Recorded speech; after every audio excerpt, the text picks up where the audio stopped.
ನಾವೇನು ಕೇಳಲ್ಲ ನಿಮಗ. ಇವತ್ತು ನನ್ನ ಮನಿ ಅದ ಅಧ್ಯಕ್ಷರೇ, ನನ್ನ ಮನಿ ತುಂಬಾ ಕುಡುಕರಿದ್ದೀವಿ ನಾವು. ನನ್ನ ಮನಿ ತುಂಬಾ ನಾವು ಕುಡುಕರಿದ್ದೇವೆ. ನೀವು ರಾಷ್ಟ್ರೀಯ ಹೆದ್ದಾರಿ ಮಾಡ್ತೀರಿ, ನೀವೆಷ್ಟು ಕಾಲೇಜ್ಗಳು ಕಟ್ತೀರಿ, ನನಗೆ ಬೇಕಾಗಿಲ್ಲ. ಇವತ್ತು ಅಧ್ಯಕ್ಷರೇ ನಿಮ್ಗೆ ಒಂದು ಮಾತು ಹೇಳ್ತೀನಿ, ನಾನು ಸ್ವತಃ ಕಣ್ಣಿಲ್ ನೋಡಿನ ಅಧ್ಯಕ್ಷರೇ.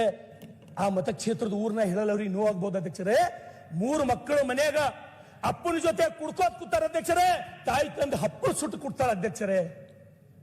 ಎಂತ ವಿಪರ್ಯಾಸ ಇದು! ಏನಪ್ಪ ದೇವ್ರೆ, ಇಂಥದೆಲ್ಲ ನಾವು ನೋಡ್ಬೇಕೇನಪ್ಪ ಅಂತ ಹೇಳಿ ಇವತ್ತು ಬರ್ರಿ ಒಬ್ಬೊಬ್ಬರು ಎಂತ ಮನೆಯೊಳಗೆ ಬದುಕಲತ್ತಾರಂದ್ರ 4 ಕಡಿ ಪತ್ರಗಳು. ಸರ್ಕಾರ ನಾವು ನಿಮ್ಗೆ ಏನು ಇಲ್ಲ, ನಮಗ್ ಬರೋ ವ್ಯಸನ ಮುಕ್ತ ಸಮಾಜ ಮಾಡ್ರಪ್ಪ, ನಮ್ ಕಡೆ ಸರಿ ಕಳಿಸ್ಬೇಡ್ರಿ, ನೀವೇನು ಮಾಡ್ಬೇಡ್ರಿ. ಇವತ್ತು ಹೇಳ್ತೀನಿ ಗೃಹ ಮಂತ್ರಿಗಳ ತಮಗ್ ಹೇಳ್ತೀನಿ, ನೀವು ಒಂದು ವೇಳೆ ಏನಾರ ಸರಿ ಬಂದ್ ಮಾಡಿದ್ರಿ ಅಂದ್ರ ಈ ರಾಜ್ಯದೊಳಗ ನಮ್ ಕಡೆ ಜನ ಜಗಲಿ ಮೇಲೆ ನಿಮ್ ಫೋಟೋ ಇಟ್ಟು ಪೂಜಾ ಮಾಡ್ತಾರೆ. ನಿಮ್ ಫೋಟೋ ಇಟ್ಟು ಅಧ್ಯಕ್ಷರೇ ಬಂದ್ ಮಾಡಿ ನೋಡ್ರಿ. ನೀವು ಗೃಹಲಕ್ಷ್ಮಿ ಕೊಡೋದು ಬಂದ್ ಮಾಡ್ರಿ. ನಿಮ್ಮ ಗೃಹಲಕ್ಷ್ಮಿ 2,000 ಬೇಕಾಗಿಲ್ಲ ನಮಗ. ಸರಾಯಿ ಬಂದ್ ಮಾಡ್ರಿ. ನೀವು ಸರಾಯಿ ಒಂದ್ ವೇಳೆ ಯಾರು ಸರಾಯಿ ಬಂದ್ ಮಾಡ್ತೀರಿ, ನೀವು ಬಸವಣ್ಣ ಆದಂಗ ಆಗ್ತೀರಿ. ಅಲ್ಲಿ ಬಸವಣ್ಣ ನನಗಿಂತ ಕಿರಿಯವ್ರಿಲ್ಲ ಅಂದವ ಇವತ್ತು ಮಹಾತ್ಮ ಗಾಂಧೀಜಿಕ್ಕಿಂತ ಮ್ಯಾಲ ಹಾಕಿರಿ ನೀವು. ನಾನು ಇಷ್ಟೇ ಹೇಳೋದು, ನಿಮಗೆ ಅವಕಾಶ ಅದ, ನಿಮ್ಮ ಸರ್ಕಾರದ ಇವತ್ತು ಜನ ಫಡಾಸಿ ಸಾಯ್ಲತ್ತಾರ, ಪ್ರತಿಯೊಂದು ಮನೆ ಕುಡು ಸಾಯ್ಲತ್ತಾರ, ಕ್ಯಾನ್ಸರ್ ಆಲತ್ತದ, ಕಳ್ಳ ಫೇಲ್ ಆಲತ್ತದ. ದಯಮಾಡಿ ನನಗ್ ಜನ ಊರಿಗೆ ಹೋದ್ರ ಲಿಟ್ರಲಿ ಉಗುಳತ್ತಾರ ಅಧ್ಯಕ್ಷರೇ, ಉಗುಳತ್ತಾರ. ಅದಕ್ಕಾಗಿ ದಯಮಾಡಿ ಈ ಸರ್ಕಾರ, ನಾನು ಈಗ 2.5 ವರ್ಷ ಆಯ್ತು ಅಧ್ಯಕ್ಷರೇ, ನಮಗೊಂದು 100 ಮನೆ ಹಣ ರಂಗನಾಥ್ 5 ನಿಮಿಷ ರೀ, 5 ನಿಮಿಷ 2 ನಿಮಿಷ ಮುಗಿತದ. ನಾವು ನಿಮ್ ಪೂರಕವಾಗಿ ಮಾತಾಡ್ತೀವಿ. ರಂಗನಾಥ್ ಬಹಳ ಚೆನ್ನಾಗಿ ಮಾತಾಡ್ತಾರೆ, ತುಂಬಾ ಚೆನ್ನಾಗಿ ಮಾತಾಡ್ತಾ ಇದ್ದಾರೆ. ನಿಮ್ ಪೂರಕವಾಗಿ ಮಾತಾಡ್ತಿದ್ದೀವಿ. ಬಿಜೆಪಿ ಇದ್ದಾಗ ಏನೇನ್ ಮಾಡಿದ್ರು ಅವಲೋಕನ ಮಾಡ್ಲಿ ಅನ್ನೋದಕ್ಕೋಸ್ಕರ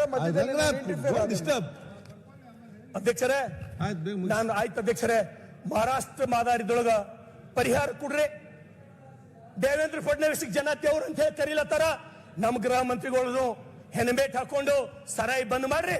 ನಾ ಅಲ್ಲ, ಸರಾಯಿ ಒಂದ್ ವೇಳೆ ನೀವು ಬಂದ್ ಮಾಡಿದ್ರಿ ಅಂದ್ರ ನಾನೇ ಸಿದ್ದರಾಮಯ್ಯನವ್ರ ಫೋಟೋ ನನ್ನ ಜಗಲಿ ಮೇಲೆ ಇಟ್ಟು ನಾ ಪೂಜೆ ಮಾಡ್ತೀನಿ. ಈ ರಾಜ್ಯದೊಳಗೆ ಸರಾಯಿ ಬಂದ್ ಮಾಡ್ಬೇಕು, ನಶಾ ಮುಕ್ತ ಕಲ್ಯಾಣ ಕರ್ನಾಟಕ ತಾವು ಮಾಡ್ಬೇಕು, ನಶಾ ಮುಕ್ತ ವ್ಯಸನ ಮುಕ್ತ ಉತ್ತರ ಕರ್ನಾಟಕ ತಾವು ಮಾಡ್ಬೇಕು. ಅಧ್ಯಕ್ಷರೇ ಇದಕ್ ಬಿಟ್ಟು ನಮ್ದು ಅತ್ಯಂತ ಭಾರಿ ಸಮಸ್ಯೆ ನಾನು ನಿಮ್ಗೆ ಹೇಳ್ತೀನಿ ಅಧ್ಯಕ್ಷರೇ. ಇವತ್ತು ನಮ್ಮ ರೈತರ ಪರಿಸ್ಥಿತಿ, ಒಬ್ಬರನ್ನು ಹೊಲಕ್ಕೆ ಹೋಗಿ ಚಂದ ಹೋಗಿ ರಾಶಿ ಮಾಡಪ್ಲೇ ಇಲ್ಲ ನಾವು ಯಾರು. ಒಂದು ಸಲ ಬಂದು ನಿಮ್ಗೆ ಹಾದಿಗಳನ್ನ ತೋರಿಸ್ತೀನಿ, ಒಂದು ಸಲ ನೀವು ಹಾದಿಗಳು ನೋಡ್ರಿ, ಒಂದು ಸಲ ಹಾದಿ ನೀವು ನಡ್ಕೋತ ಹೋರಿ, 10 ಸಲ ಬೀಳ್ತೀರಿ ನೀವು. ನಾ ಆಕ್ಚುಲಿ ಕಬಡ್ಡಿ ಪ್ಲೇಯರ್ ಅಧ್ಯಕ್ಷರೇ, ನನಗೆ ಹೋಗ್ಲಿಕ್ಕಾಗಲ್ಲ.